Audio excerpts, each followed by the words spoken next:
ouais, d'être là, de mener cette conversation avec Tommy. Et il n'y avait pas meilleure personne là aussi que toi pour faire cela. Thérèse aussi est une amie et une personne que je côtoie depuis plus de 20 ans, donc, que j'ai rencontré à Strasbourg aussi. Je ne sais pas si tu avais déjà à ce moment-là pris la direction du musée Tommy Ungerer, mais enfin voilà. En tout cas, cela avait lieu aussi à Strasbourg. Donc merci Thérèse d'avoir accepté cela.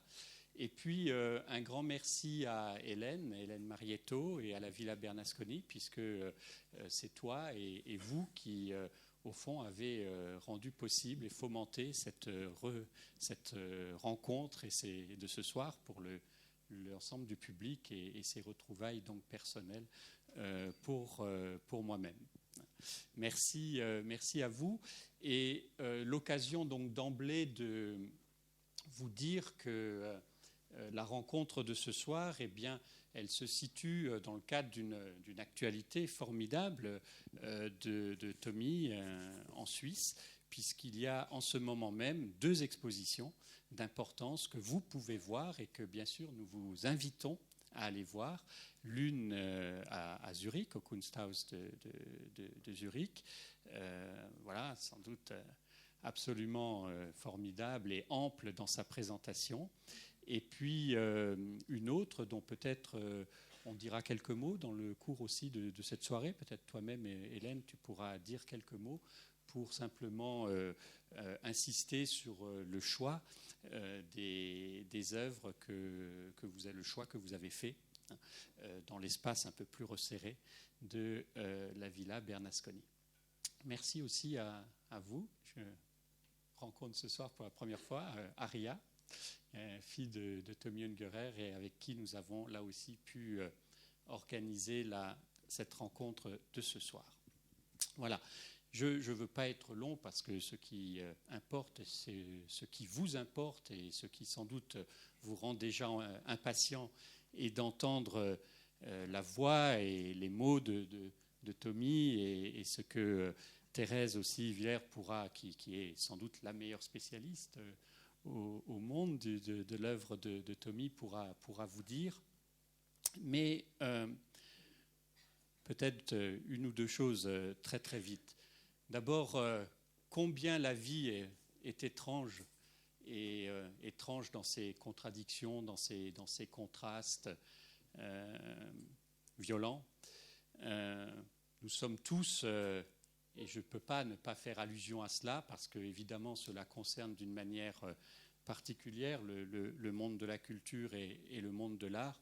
Nous sommes tous encore sous le choc, dans la sidération et bouleversés par ce qui s'est passé à Paris il y a quelques jours.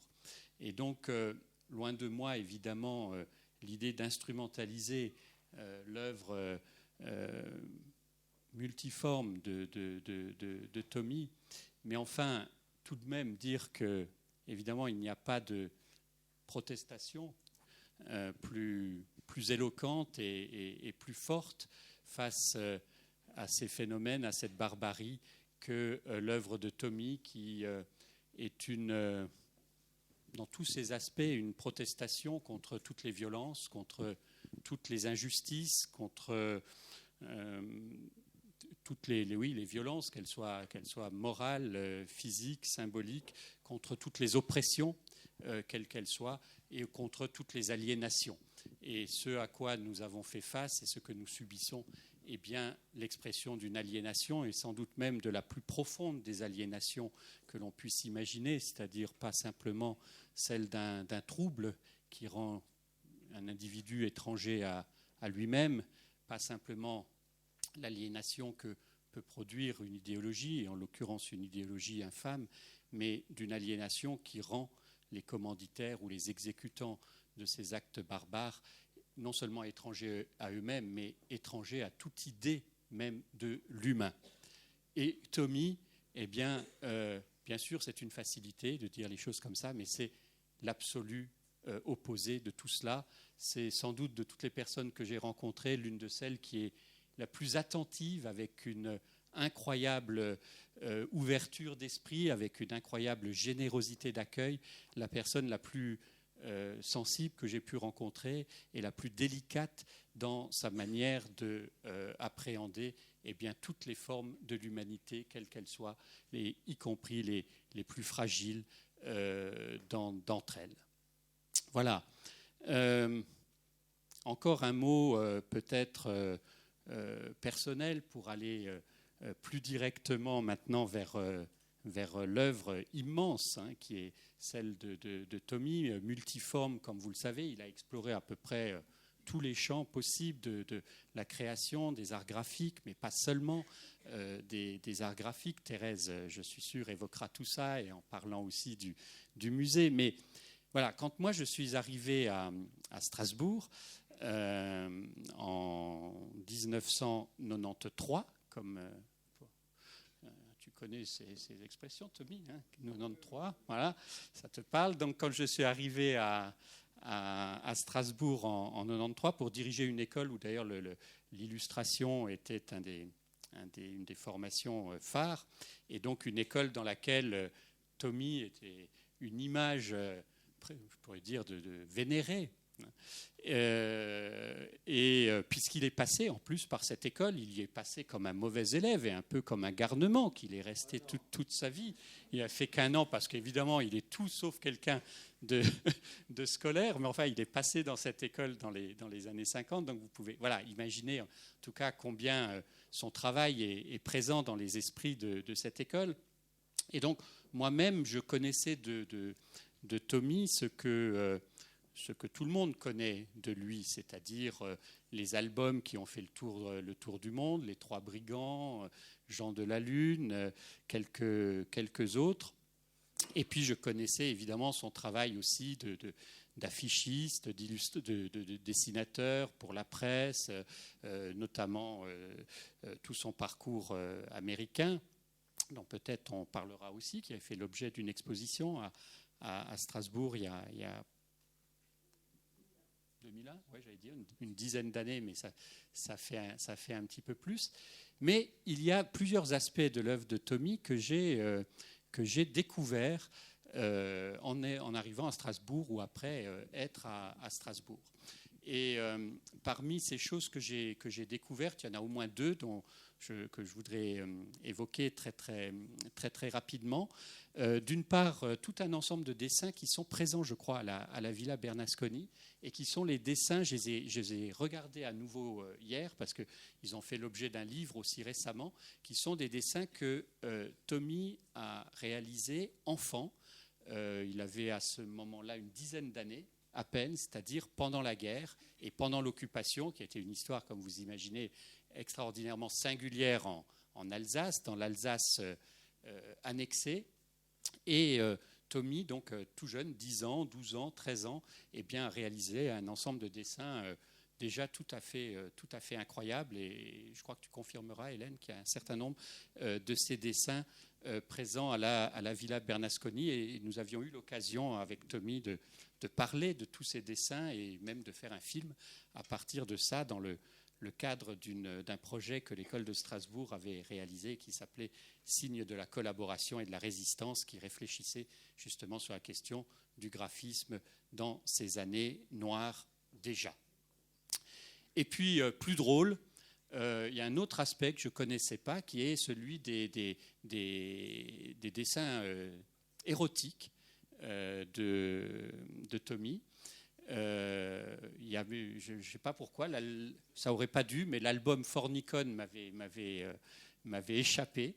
Et par contre, c'est en allant au restaurant de l'Arsenal, chez un Tony, cette fois, que là, bien caché derrière les pans rabattus d'un placard en bois que l'on n'ouvrait que dans certaines occasions particulières, j'ai découvert cette facette-là parmi les 1000 autres du travail de Tommy, avec les grenouilles fornicatrices qui émaillent son œuvre. Donc vous voyez, voilà, tout ça pour simplement illustrer très brièvement quelques-uns de ces aspects innombrables qui font l'œuvre de Tommy. Voilà, à vous maintenant. Merci encore du fond du cœur et on vous écoute.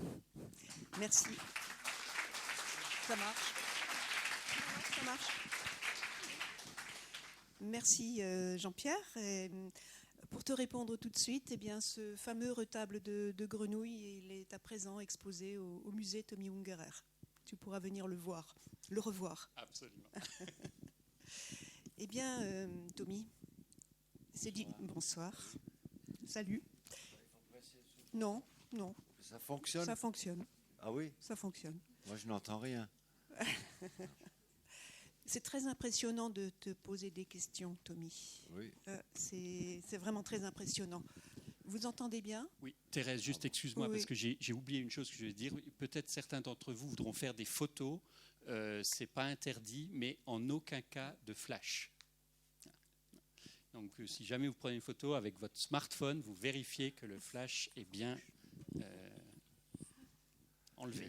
Là, je voudrais m'excuser pour mon chapeau, mais j'ai des gros problèmes avec les yeux. J'ai déjà pratiquement perdu un œil et je suis très sensible à la lumière. Et il y a quelques semaines à Paris, justement, il y a des gens et aussi à Zurich, l'autre jour, pour le vernissage de l'exposition Kunsthaus, quelqu'un a utilisé des flashs et alors je suis pratiquement aveuglé. Alors voilà. Alors ceci explique mon abat-jour. Voilà. Enfin, j'espère qu'il y a encore de la lumière à l'intérieur. On n'en doute pas. Alors, comme le disait Jean-Pierre, la production graphique de Tommy, je me permets de dire Tommy également, est assez impressionnante puisque on comptabilise 30 000 à 40 000, hein, c'est toi-même qui l'as dit. Et il y a encore beaucoup de choses qui restent inédites dans ce fonds important. Nous, à Strasbourg, nous avons la chance d'en avoir une partie. D'autres musées dans le monde également, parce que Tommy a fait bénéficier les institutions publiques très tôt de sa générosité, et c'est très bien parce que ainsi le public peut voir les dessins originaux de l'artiste. Jean-Pierre a parlé d'emblée de ses dessins d'enfance, et puis ça tombe bien parce que je voulais vraiment commencer par ça, commencer par le début. Tommy, tu dessinais quand tu étais enfant, tu dessinais beaucoup. C'est une enfance, donc je rappelle, qui se passait en Alsace, qui se passait pendant la guerre. Qu'est-ce qui est le reflet dans tes dessins de l'époque? Est-ce que la guerre se reflète dans les dessins de l'époque? Bon, c'était quand même...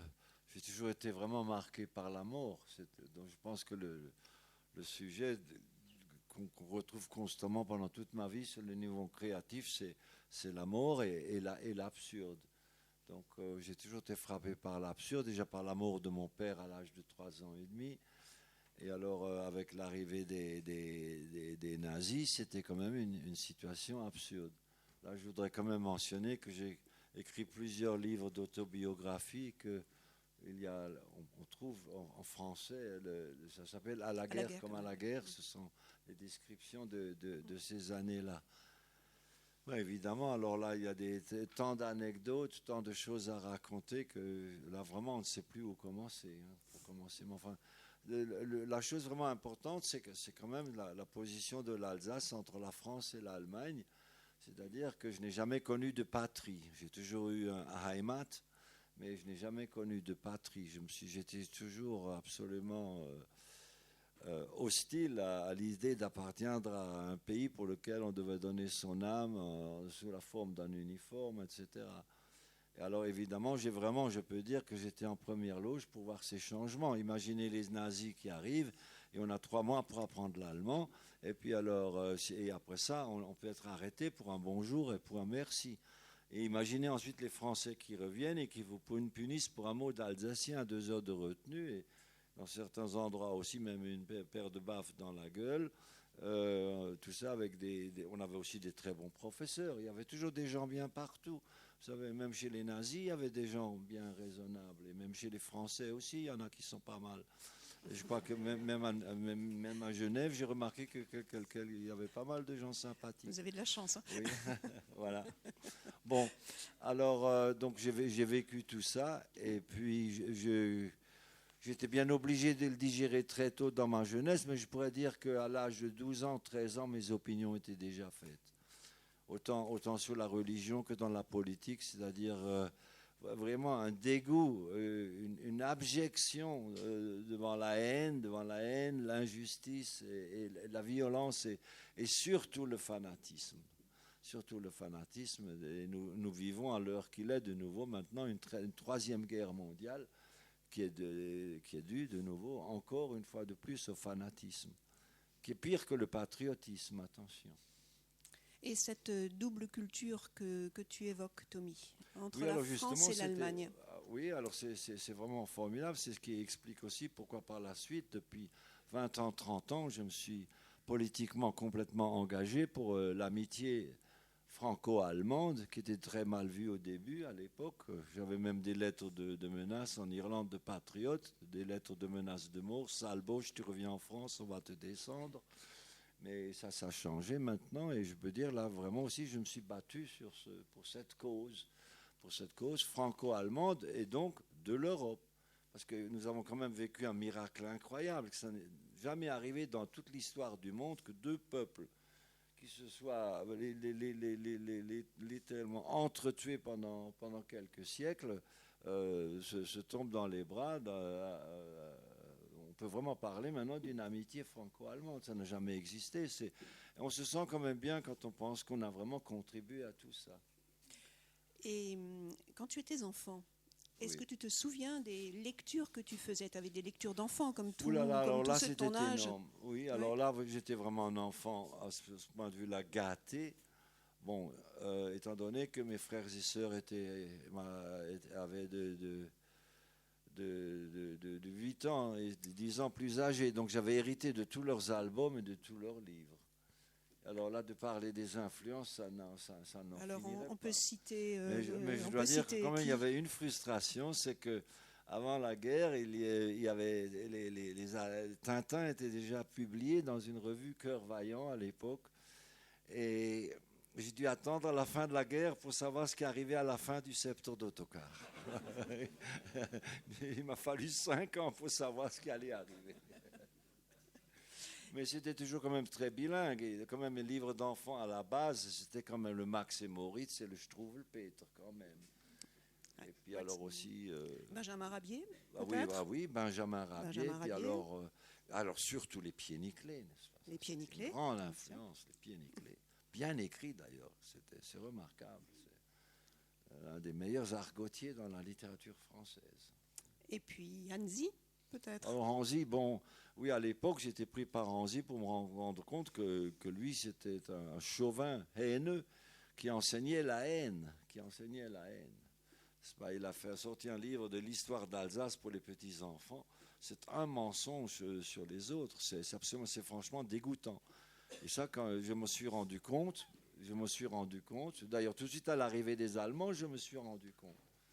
Parce qu'ils montraient toujours les Allemands qui volaient des horloges, je ne sais pas pourquoi, et les Allemands sont venus, ils se sont comportés de façon tout à fait réglo, ils n'ont pris aucune horloge. Mais enfin, ça s'est compliqué bien par la suite, n'est-ce pas? Il faut quand même vous imaginer, vous écoutez Radio Londres tous les soirs, et vis-à-vis, il y a une affiche qui dit que si on est attrapé avec un poste de radio, on est condamné à mort.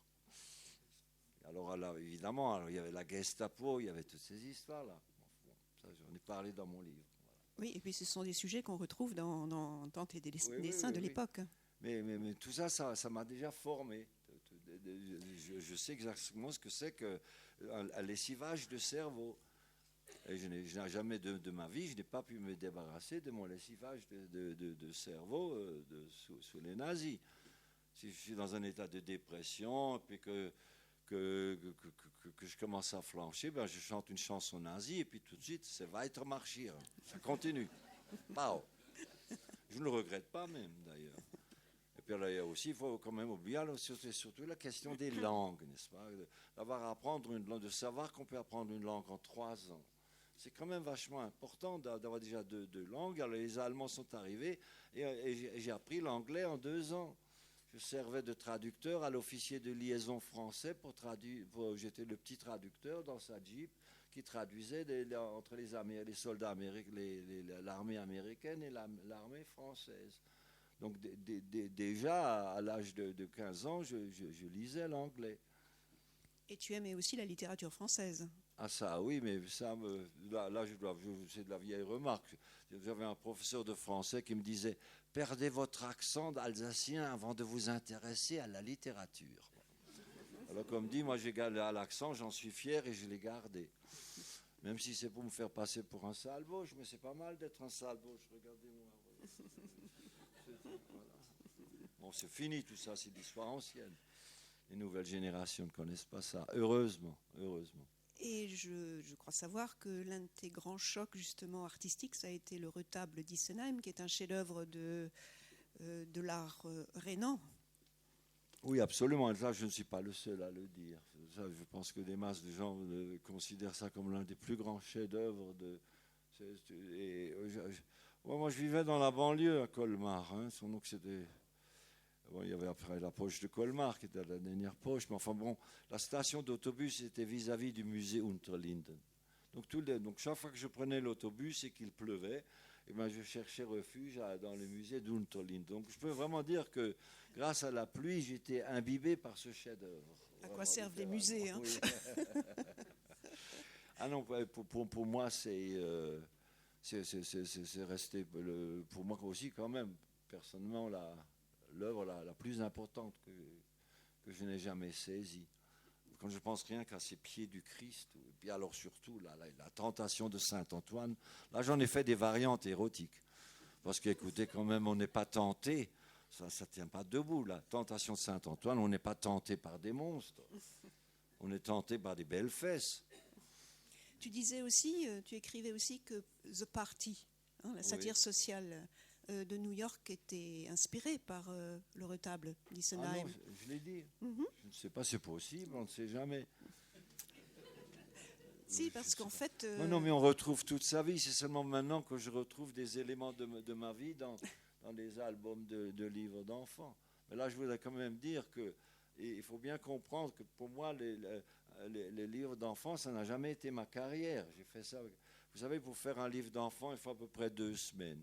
Et si j'en sors 2 ou 3 par an, à l'époque, j'en sortais 2 ou 3 livres d'enfants par an à l'époque, ça faisait quand même l'équivalent d'un mois et demi. Donc je m'occupais donc d'autres choses. J'avais mes à côté. Voilà, comme un menu. Alors, on l'évoquait tout à l'heure, Oui. Tu as fréquenté, on va dire comme ça, l'école des arts décoratifs de Strasbourg.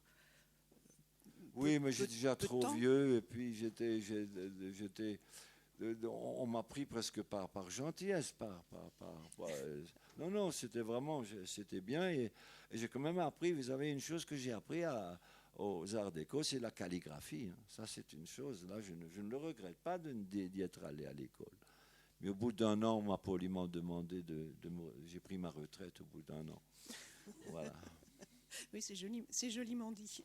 Et à cette époque-là, tu travaillais déjà, c'est-à-dire tu faisais déjà des dessins. Non, c'était une époque, vous voyez, j'avais pas de bachot, je suis pas allé à l'université, et alors la seule chose qui me restait, c'était le dessin et d'écrire, parce que surtout maintenant, j'écris autant que je dessine, et en 3 langues, parce que j'écris couramment en anglais, le français, l'allemand, donc le résultat de ces expériences de la guerre. Mais alors déjà, à l'époque, j'ai commencé par faire des devantures, et puis je prenais des jobs, et alors dès que j'avais un peu d'argent, je reprenais la route, je faisais de l'autostop. Le premier voyage, je suis allé en Laponie, là j'ai traversé les lignes russes, ensuite j'ai un peu travaillé sur des bateaux, je suis allé en Islande, là j'ai écrit mon premier article sur l'Islande.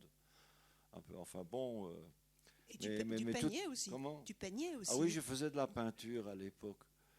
Mais toutes ces choses-là, dans toute ma vie, c'était une poursuite pour trouver des nouveaux styles. Je ne suis jamais resté sur un style. J'ai jamais pu ça m'ennuierait. Alors Chaque livre a toujours été un défi, et puis une fois qu'il était réalisé, je ne voulais plus le voir. C'était bon pour les... Et maintenant, j'arrive quand même, depuis que le musée s'est ouvert à Strasbourg, que tu diriges, comme je l'avais dit à l'époque, je me sentais comme le fantôme de mon propre opéra. Et là, ça m'a libéré. Donc, j'ai pu tout oublier, tout ce que j'ai fait auparavant, et j'ai un peu recommencé ma carrière il y a 5 ans, 6 ans, 7 ans. Voilà. J'ai recommencé. Une carrière que Tommy a débuté aux États-Unis, on va dire, à New York. Ça, oui. Premier séjour en 1956, deuxième séjour définitif cette fois en 1957. Il faut dire aussi qu'à l'époque, les années 50, 60, c'était une époque bénie pour les arts graphiques en général. Le dessin de livres pour enfants, le dessin publicitaire, le dessin satirique. Tu es tombé dans un véritable creuset.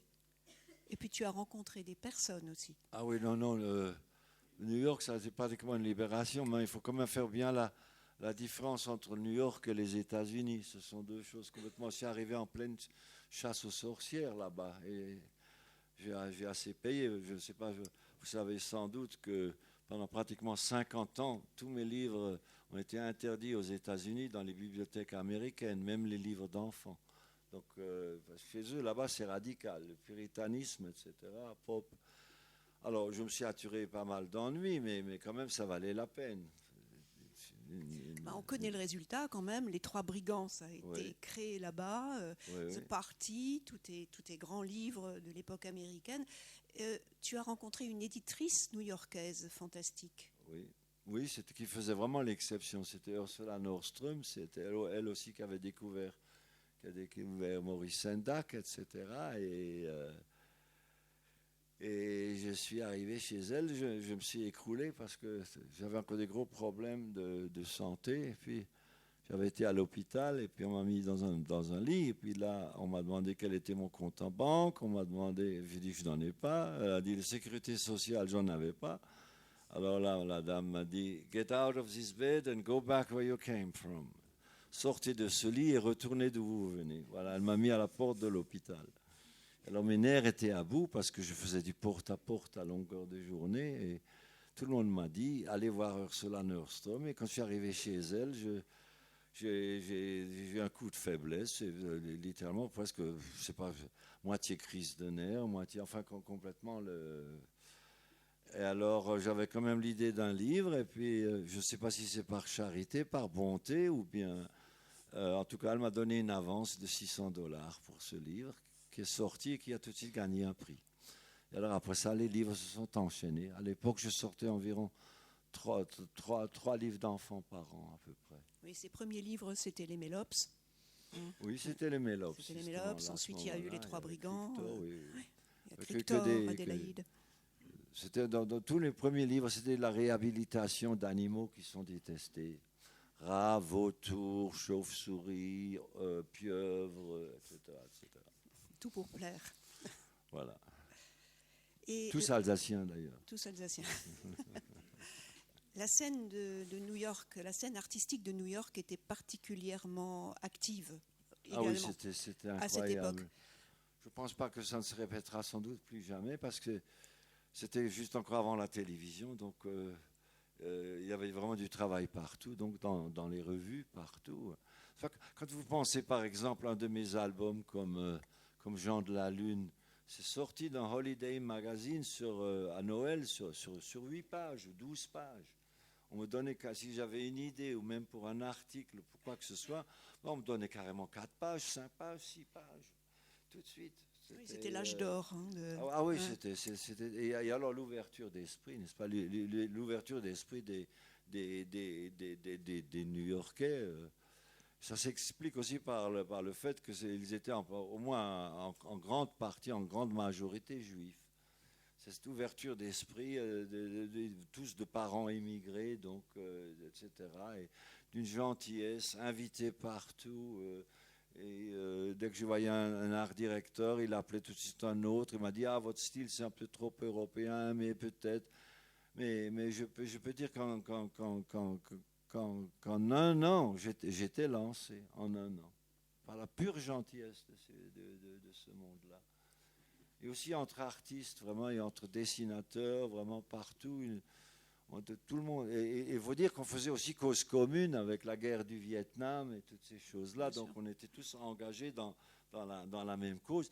Et alors il y a quand même une chose qui a été pour moi vraiment une énormité. C'est que quand je suis arrivé en Amérique, pour moi c'était quand même le pays des libérateurs qui nous ont libérés du fascisme et du racisme, et de voir qu'à l'époque il y avait encore la ségrégation. Alors là, ça m'a vraiment bouleversé. Quand on était dans le sud, dans le Texas, de voir que les Noirs ne pouvaient pas aller dans un cinéma de blancs, dans un restaurant, mais c'était impassable. Ça, je pense que ça reste encore pour moi la plus grande obscénité de ma vie. Obscénité que non, il y en a d'autres, parce que la guerre aussi, je dois dire la poche de Colmar, vous savez que là-bas où il y a la caméra là en bas, de voir quelqu'un qui saute sur une mine pour atterrir sur un trognon sanglant, ça aussi. Mais non, mais là au moins, tu vois ce que je veux dire, c'est brutal, c'est une cassure, c'est la guerre. Mais de voir une chose quand même, une injustice insidieuse, appliquée à longueur de journée, les enfants élevés justement dans l'injustice. Ça, c'est resté vraiment écœurant. Et c'est ce qui t'a poussé à dessiner Black Power, White Power? Oui, et puis et bien d'autres dessins aussi, etc. Mais comme dit, il y avait New York et puis il y avait les États-Unis. Voilà, je dois dire quand même pour moi un peu, les États-Unis, c'est toujours un pays de SS, de sauvages et de spécialistes. Pas tous quand même, il ne faut pas exagérer. Mais je suis toujours là avec mes formules, vous savez. J'ai été élevé à l'époque nazie, à l'époque des slogans. Alors je sors toujours mes généralisations, comme je disais toujours sur l'Alsace. L'Alsace, c'est comme des cabinets, elle est toujours occupée. Voilà, ouais, ce que je veux dire, c'est à peu près sur ce niveau-là, le slogan. Parce qu'il ne faut pas oublier aussi, et ça je le dis toujours à tous les jeunes artistes, vous savez, on n'est pas seulement dessinateur, on est aussi peintre. Tout est relié à la littérature. Il est essentiel, la lecture est aussi importante que tout le reste, que ce soit l'histoire et la musique. Tout ce qu'il faut, c'est créer en soi-même, tu vois ce que je veux dire, des longueurs d'onde qui se mélangent et qui vont vraiment d'un domaine à l'autre. Je ne serais pas devenu ce que je suis s'il n'y avait pas la littérature, s'il n'y avait pas la lecture. Ça, c'est essentiel. J'ai une fois enseigné dans une école artistique à New York. Et au bout du deuxième cours, j'ai abandonné. À premier cours, je dis, voilà, je vais prendre un dictionnaire et à chacun de vous, je vais vous donner un mot et à vous de l'illustrer. Et ensuite, pour la semaine prochaine, je vous demande de lire un livre et de me faire la couverture d'un livre. Et un des gars m'a dit, on est venu ici pour apprendre à faire de l'argent et pas pour lire des bouquins. Voilà ce qu'on m'a répondu. We came here to learn how to make money and not to read books. Pas. Alors comment voulez-vous enseigner dans une situation pareille?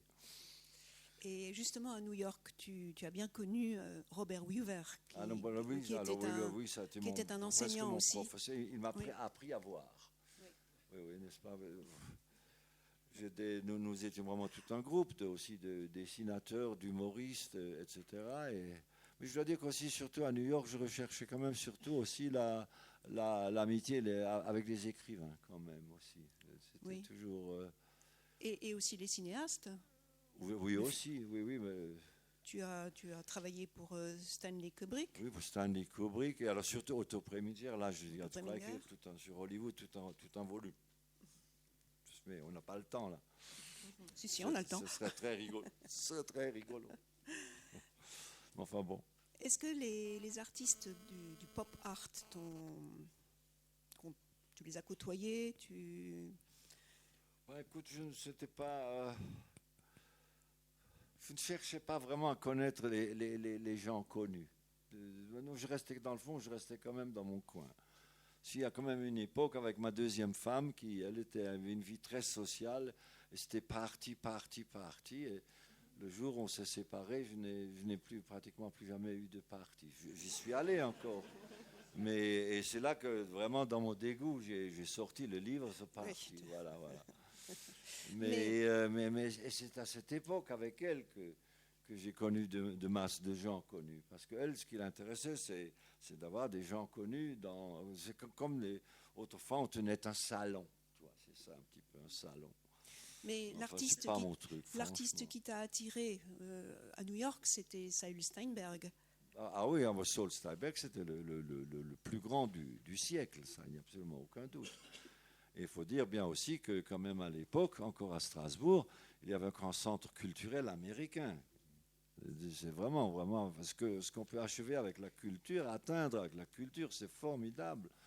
Parce que même là-bas, il y avait les catalogues de Sears Roebuck, il y avait les revues, il y avait le New Yorker, il y avait... Alors, je fréquentais beaucoup les étudiants Fulbright, et puis j'ai découvert Thurber, Steinberg, tous ces gens-là, je les ai découverts grâce au centre culturel américain. Ils nous prêtaient aussi des livres, parce que ce qui m'a vraiment amené aux États-Unis, c'est mon amour du blues et du jazz. Ça il ne faut quand même pas l'oublier. Donc pour moi, tout ça, tu vois ce que je veux dire, la littérature, la littérature, la musique, le jazz, le blues, tout ça, c'est un grand pudding. Je me rappelle, dans une revue littéraire aux États-Unis, j'avais lu l'une des premières histoires de Philip Roth qui est sortie par la suite dans Goodbye Columbus. Alors là, je lui ai écrit une lettre. Il n'était pas encore connu, mais simplement parce que je l'admirais. Et on a partagé ensuite une chambre ensemble. Et quand j'ai sorti les Underground Sketchbook, donc je ne sais pas comment ça s'appelle en France. Enfin, oui, ça a été traduit par Carnet secret. Carnet secret. Il avait écrit une préface pour moi. Et quand l'éditeur a vu cette préface, il a dit, mais il n'est pas connu, on ne peut pas l'utiliser. Philippe Roth, imaginez. Enfin bon, en tout cas, on a passé des bons moments ensemble, on a vraiment déconné, mon Dieu. Et puis en 1971, pour plein de raisons, à la fois personnelles et aussi parce que tu t'étais attiré des ennuis suite à tes dessins politiques, tu décides de partir. Oui, et aussi érotique, attention. Et érotique surtout aussi. Érotique. Non, j'étais grillé, vous savez, c'était le moment de partir, quoi, voilà. Et tu es parti pour une région sauvage du Canada, la Nouvelle-Écosse. Et là, J'avais rencontré ma femme dans le métro aussi. Ça, c'était aussi un élément déterminant. Voilà. Et vous avez recommencé une nouvelle vie en Nouvelle-Écosse. Et puis, tu as écrit une phrase qui m'a beaucoup frappée. Je voulais découvrir un nouveau sens de la mesure. Oui, c'est très juste. Oui. Surtout lorsqu'on redécouvre la nature et qu'on est devant l'océan. L'océan, c'est vraiment la ligne d'horizon, c'est vraiment la ligne de toutes les soustractions, multiplications, etc. Et oui, ça m'a donné vraiment un nouveau sens de la mesure, vous savez, d'avoir ses produits à soi, de tuer le cochon, etc. Et là aussi, ça a été traduit, c'est un livre qui s'appelle Acadie. Mais ça, je l'ai écrit en anglais, mais c'est traduit de l'anglais. Et les dessins de Slow Agony? Oui, les dessins de Slow Agony. Bon. Alors là aussi, c'est de nouveau l'aventure. J'atterris où que j'aille, j'ai tout de suite des problèmes d'aventure. C'était sans doute le seul lieu dans toute la Nouvelle-Écosse, donc en dessous de la Terre-Neuve et de tout le Canada, où il y avait une telle criminalité que la police avait barricadé le poste de police. Il n'y avait plus de police. Donc les gens, c'était comme le Far West. Toujours avec un fusil chargé sur soi et on pouvait descendre n'importe qui. C'était carrément le Far West. Ça, je l'ai bien décrit dans mon livre. On a peine à s'imaginer que de nos jours, dans ce monde occidental, il y a encore un endroit où, je me rappelle quand je suis arrivé, j'ai demandé à mon voisin, le voisin, vous savez, là-bas il y a les distances, mais enfin, le jeune Herman qui avait 18 ans, non pas, oui, il s'appelait, comment est-ce qu'il s'appelait non, zut, je pense à quelqu'un d'autre. Mais je lui dis, pourquoi est-ce que tu as descendu il a descendu son frère, il lui a planqué 7 boulets. Il a descendu son frère. Et puis je lui ai dit, why did you do it?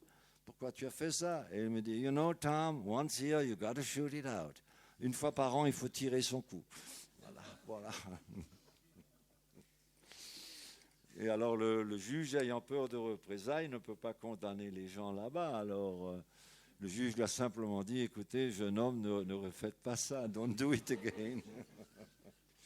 Et encore, Yvonne l'autre jour, encore m'a rappelé, ça c'est après que j'ai écrit mon livre, quand nous sommes revenus avec les enfants, il y avait un fou qu'on avait laissé en liberté qui a débarqué dans notre maison. Ça, c'était assez horrible. Ma femme me l'a encore rappelé l'autre jour. Mais enfin bon, vous savez, je crois qu'une fois qu'on cherche l'aventure, elle ne vous lâche plus.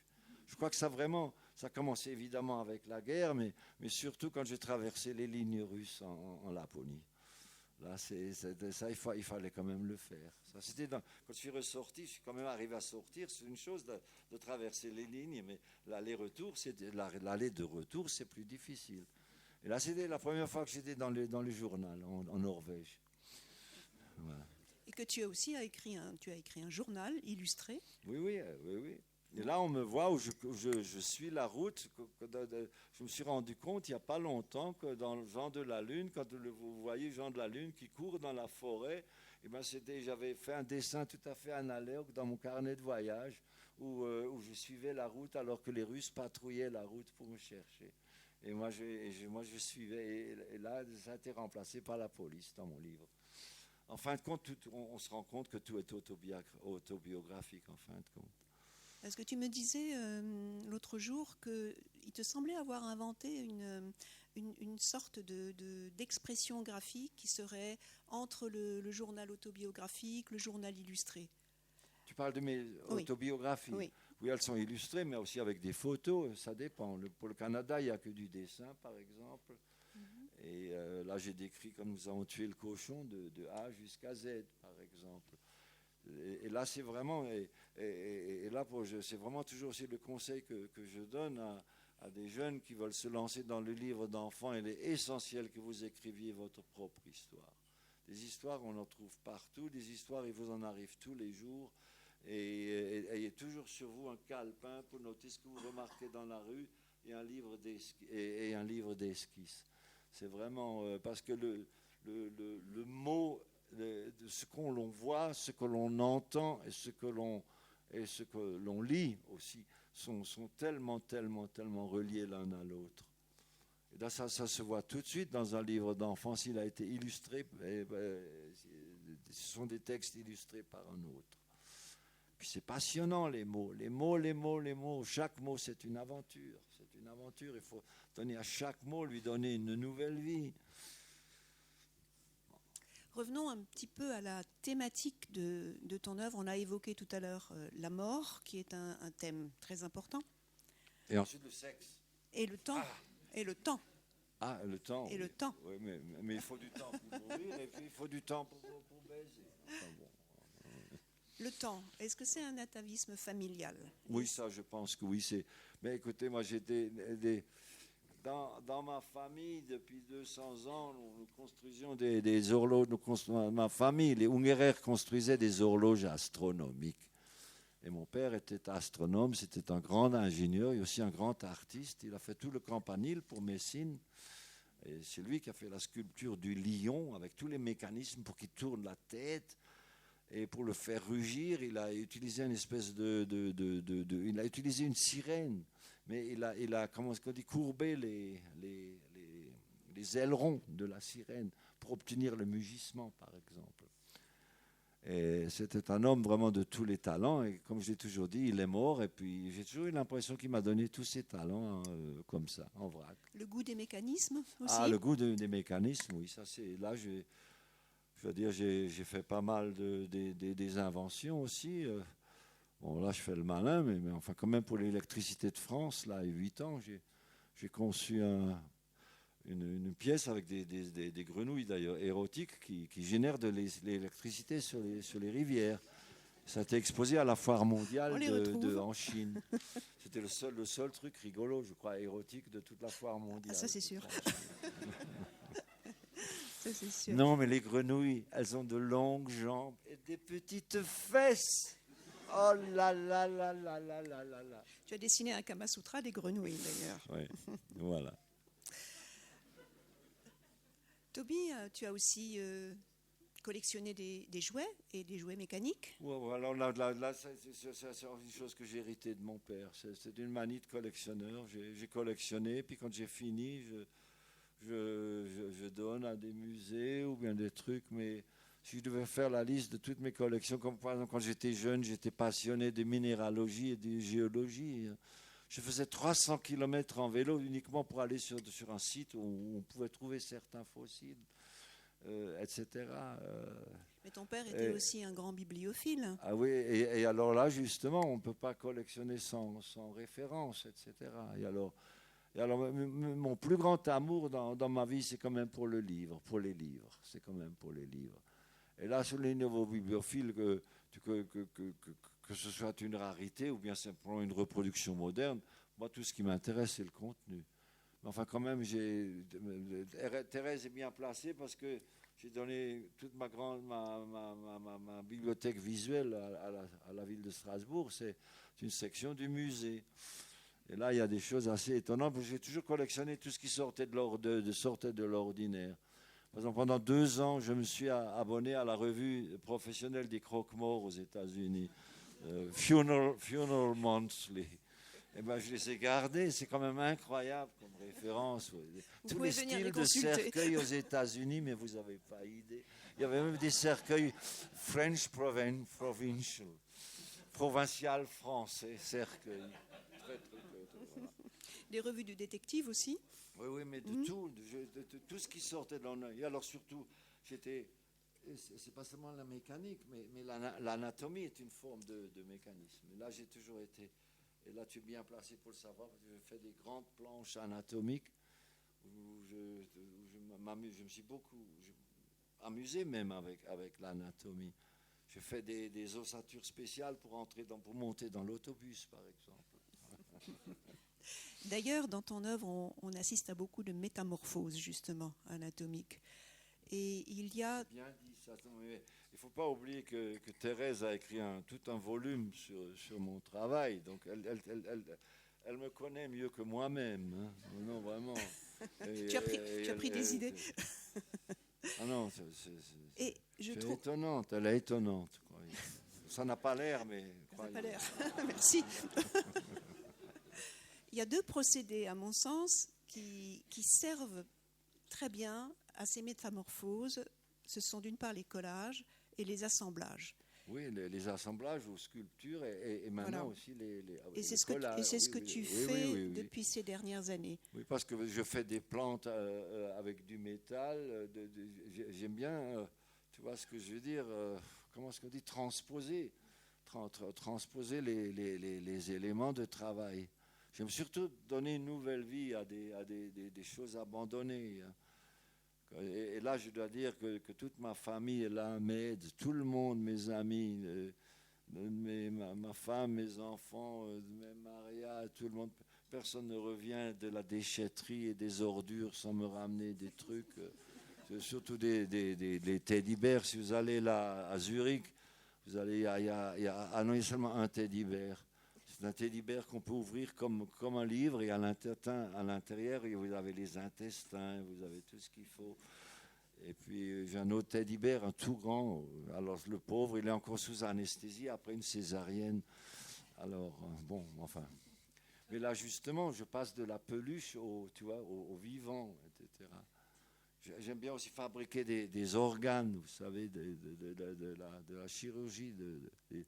J'aime bien fabriquer des transplants. Comme ça, toute une collection de clitoris pour les amatrices. Vous pouvez venir consulter tous ces ouvrages dans notre bibliothèque. Oui. À propos de tes inspirations, le dramaturge suisse Friedrich Dürrenmatt a écrit « Tommy, donc, n'imite personne, mais utilise beaucoup ». Comment ? Tu n'imites personne, mais tu utilises beaucoup. Ah bon, on ne peut pas dire plus vrai, parce que si on me demande mes influences, comme on en discutait tout à l'heure, Vous savez, moi, je suis un entonnoir à influence. J'absorbe tout. Je suis plutôt je butine. Et j'en fais mon miel. Et comme dit, je n'ai jamais pu m'accrocher à un style. Ma façon de penser est la même. Ma façon de penser est toujours la même. Et finalement, tout ce que je sors, ce sont des amalgames. Et puis, c'est ma fonction. C'est ma fonction de... Chaque artiste est obligé de digérer ce qui a été fait avant lui. Et quitte ensuite, s'il a du succès, à être, que ce soit à son tour, de devenir une influence pour les autres. Et là, on fait vraiment partie. C'est un petit peu comme la chaîne alimentaire. Tu vois, on fait partie d'une chaîne, etc. On absorbe, on traduit, on produit, et puis finalement, on est là pour inspirer les autres. Par exemple, pour le livre Das große Liederbuch, donc le grand livre des chansons Oui. allemandes, populaires allemandes, tu as amassé une documentation assez considérable. Ah oui, énorme. Non. Alors là, Thérèse le sait bien, étant donné une partie de mes archives, quand je n'ai pas d'inspiration, je fais mes devoirs et je travaille. Par exemple, je prends les gravures de Bosch et j'étudie les costumes de paysans du Moyen-Âge. Ce qui est très important aussi, je prends des livres de botanique ou bien des livres d'anatomie, etc. Quoique j'ai quand même un squelette à la maison, c'est à côté du mien. Voilà. Mais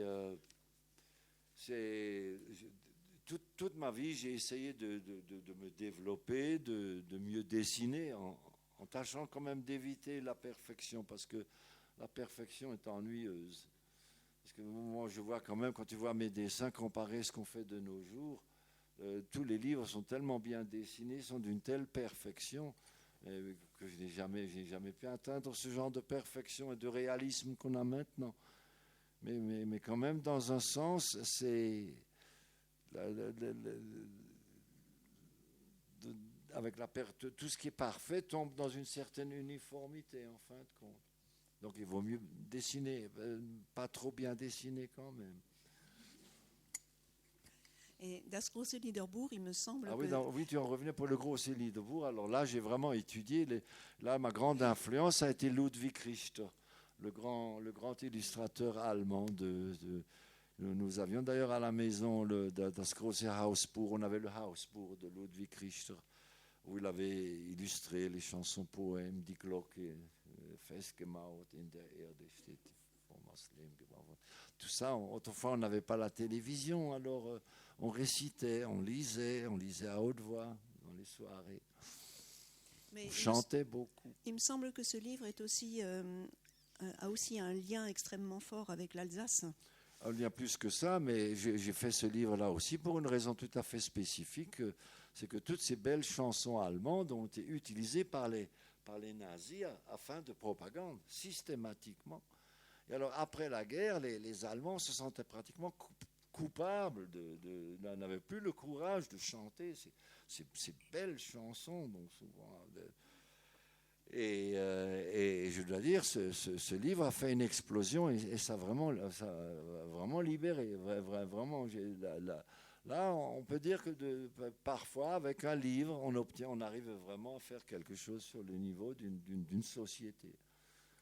Et là, d'un seul coup, c'est vraiment... non, là, j'ai fait du bon travail, je pense, au niveau culturel, voilà.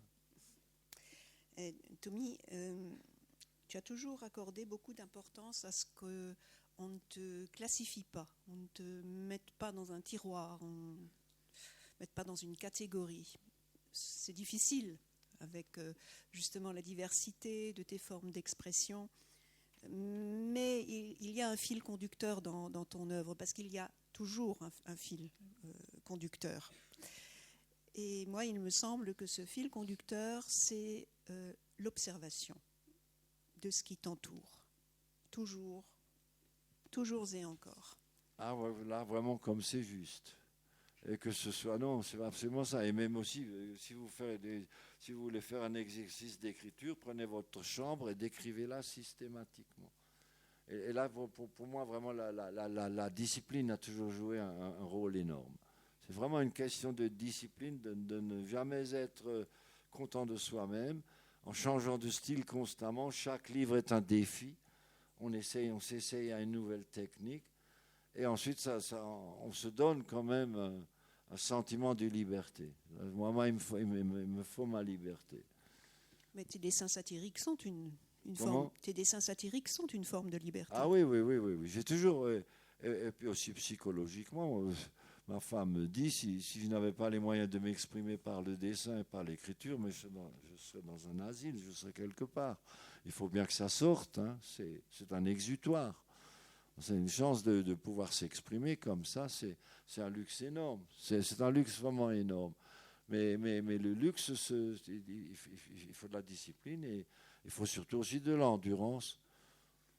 Et je pense même vis-à-vis et même de la bonne volonté aussi. De la bonne volonté.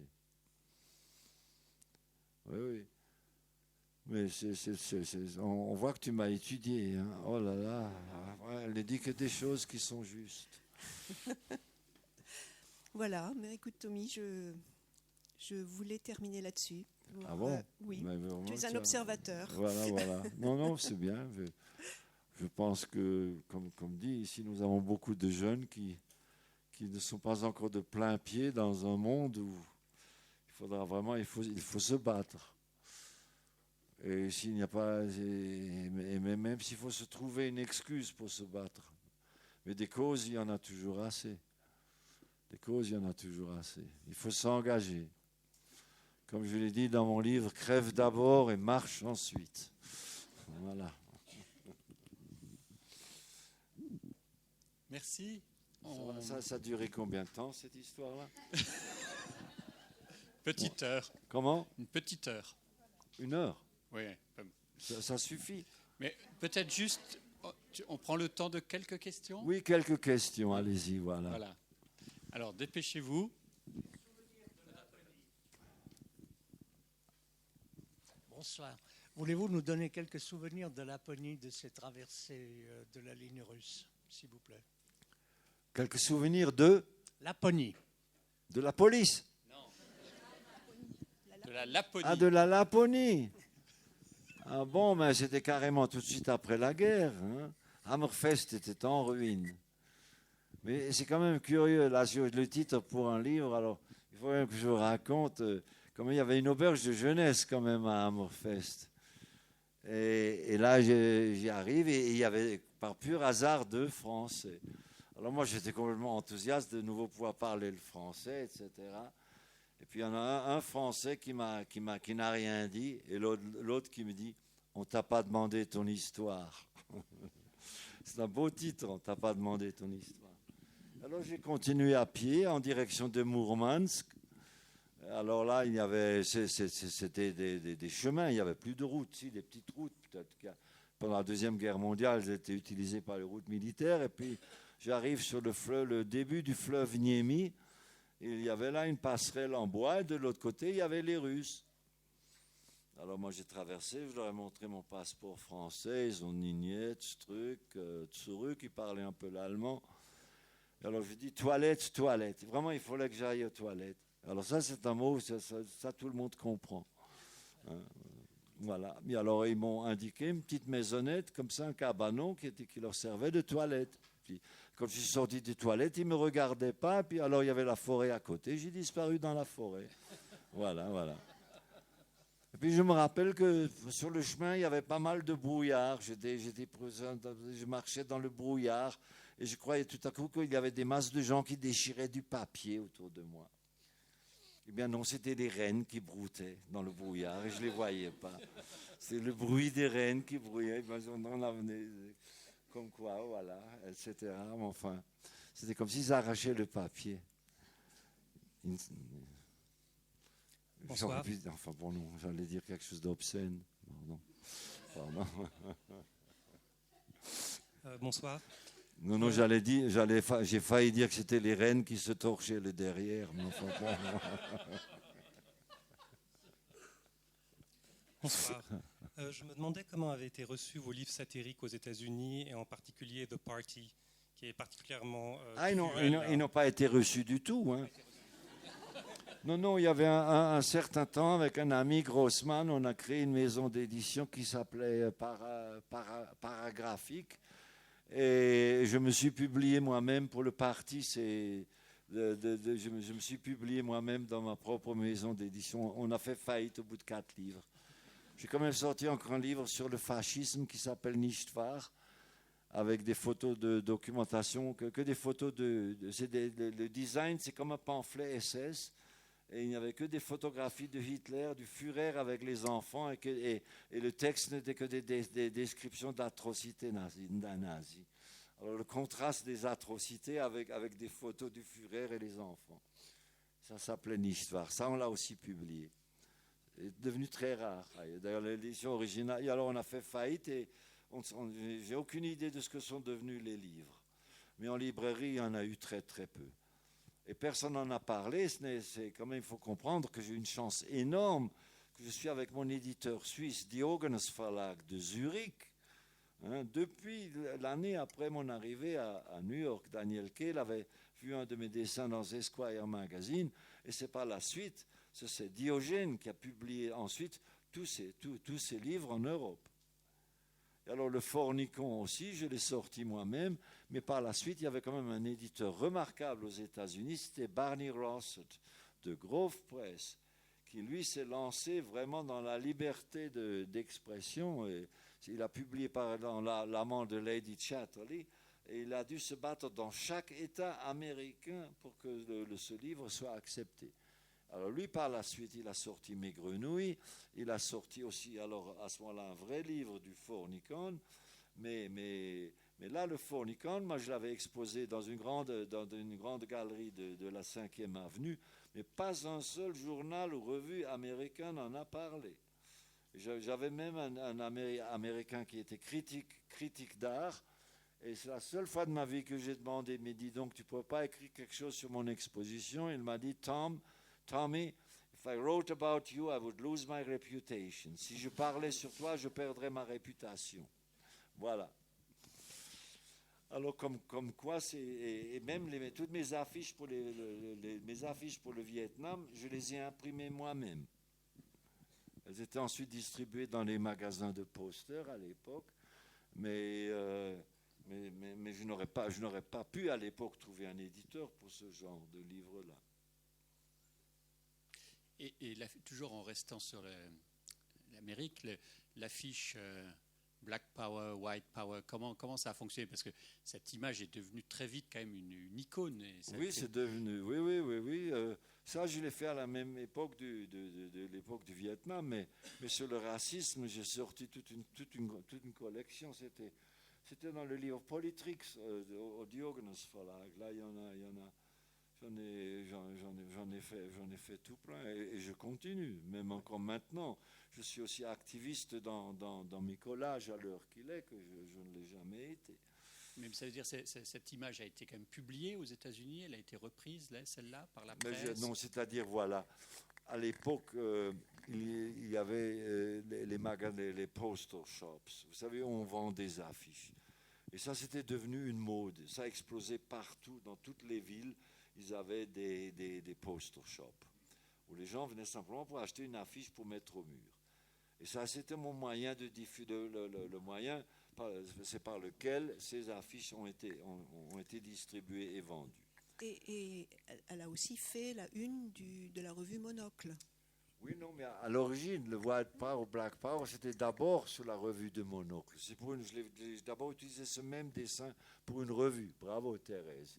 Et ensuite, j'ai repris le dessin pour une affiche. Voilà. Mais les affiches du Vietnam, c'était uniquement pour les affiches. C'est toute une série. Moi, j'ai une question un peu très égoïste parce que Kriktor, c'est une histoire que j'adore.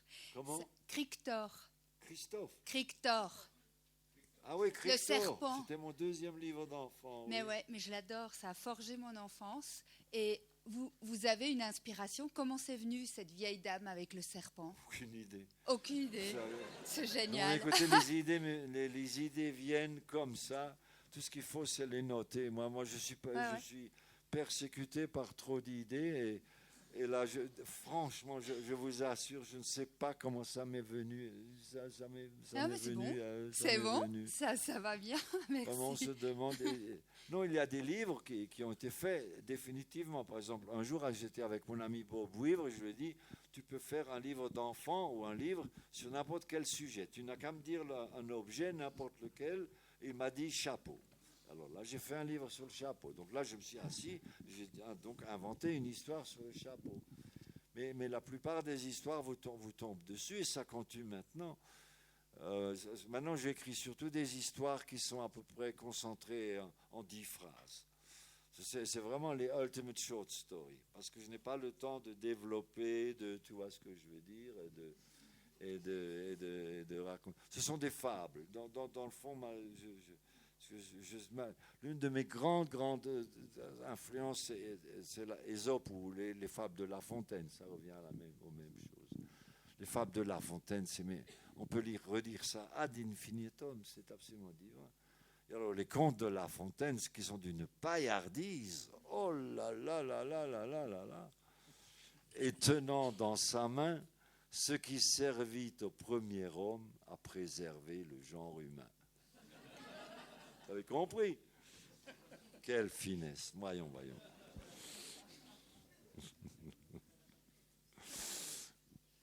Une dernière question. C'est une dernière chance. Oui, alors voilà. Il faut demander. C'est vous la première. Il fait chaud maintenant ici. Oh là là. Ma fille de 10 ans m'a demandé ce matin, quand j'ai dit que je viendrais ce soir, si vous dessiniez encore tous les jours. C'était très important pour elle de savoir ça. Non, je fais d'autres choses. Bon, je peux dire que toute ma vie, j'ai pratiquement constamment dessiné, d'autant plus qu'un petit détail quand même. Vous savez que pendant des années, maintenant que j'ai perdu un œil quand même, je suis moins sûr de moi, mais pendant toutes ces années, j'avais une discipline de ne pas utiliser de gomme. Donc je préférais, vous savez, le papier à lettres, tous mes dessins sont sur du papier bon marché. Et je préférais refaire 20 fois, 30 fois. Même dans Babylone, le premier dessin, tu sais, après moi le déluge, je l'ai fait au moins 35 fois, ce dessin. Pas qu'il soit mauvais, mais je n'étais pas content. Alors justement, j'ai toujours dessiné, mais maintenant, surtout dans la satire, je ne peux pas aller plus loin. J'ai quand même fait un livre d'enfance de nouveau cette année. Cet été. J'ai fait un livre d'enfant. Mais dites à votre fille que maintenant, j'écris tous les jours, sauf si je suis en voyage. Alors là, je suis fatigué. Mais j'écris tous les jours et je fais des collages pratiquement tous les jours. Et puis alors des objets aussi, des grands objets. Parfois, ce sont des sculptures si c'est en bois. Voilà. Mais je ne pourrais pas rester sans rien faire, vous savez. Ça, non. Et dites-lui que si elle est possédée par le dessin, eh bien, qu'elle le reste. Et encouragez-la. Du coup, la question précédente a un peu répondu à la mienne, mais je voulais savoir si dans vos dessins ou vos écrits actuels récents, est-ce que les événements actuels, la migration, le terrorisme et tout ça se ressent dans ce que vous écrivez ou dans vos satires? Ah oui, ça, l'actualité se reflète constamment. Et alors là, je dirais surtout par le biais du collage. Parce qu'on peut faire avec le collage, c'est vraiment c'est vraiment. Mais je suis quand même aussi devant un dilemme de nos jours. Vous savez, c'est que il est de plus en plus difficile de se faire une opinion. Hein. Vous prenez la Palestine, vous prenez Israël. Je parle avec un Israélien, sans doute israélite. Eh bien, si on se met à sa place, on le comprend. Si ensuite je discute avec un Palestinien, je me mets à sa place, je le comprends. Mais que dire? Aussi maintenant avec ce flux de réfugiés, comment trouver des solutions? Parce que on a toujours une réaction devant un problème, on voudrait trouver une solution. Mais nous savons très bien que c'est au niveau écologique, on est dans un monde irréparable maintenant. Donc c'est alors que faire ça je dois le dire, on dit toujours que j'étais un prophète noir, mais c'est simplement que toute ma vie j'étais réaliste, c'est tout. Et il faut vraiment bien voir maintenant que même dans un certain réalisme, mais il faut quand même continuer, à faire ce qu'on peut faire, tu vois ce que je veux dire. Un artiste n'a jamais changé une société. Mais chaque être humain peut la changer un tout petit peu, avec un petit peu de sourire, avec son prochain, en se comportant de façon raisonnable et humaine. Parce que vous savez, si la haine est contagieuse, la gentillesse l'est aussi. Ça pourrait être une jolie conclusion. Mais j'avais quand même une question qui me brûlait encore les lèvres, Oui. Tommy. Comment on fait à ton âge pour rester un grand enfant comme ça, avec l'innocence intacte, l'espièglerie intacte? Comment on fait ça? Je ne sais pas, c'est le destin, c'est le destin. On ne questionne pas le destin. C'est pas de nos jours, on vit avec des connaissances. Tout le monde veut avoir des réponses à tout. Quand on n'a pas de réponse, on s'adresse à une religion. Mais non, il faut que la vie, qu'il y ait du mystère. Ce qu'il faut, c'est accepter le mystère et reconnaître l'existence de l'absurde. Notre présence ici est absurde. Tout est absurde, heureusement. C'est la plus grande consolation, c'est l'absurde. Comme je le dis toujours, don't hope, cope. Il faut simplement continuer et puis voilà. Disons que j'ai de la chance, c'est tout. Cette chance, il faut l'apprécier. Et il faut qu'elle serve à quelque chose. Il faut qu'elle serve à quelque chose. Je pense qu'il y a dans chaque artiste, de quelque forme qu'il soit, doit trouver en soi-même le missionnaire qu'il a en soi.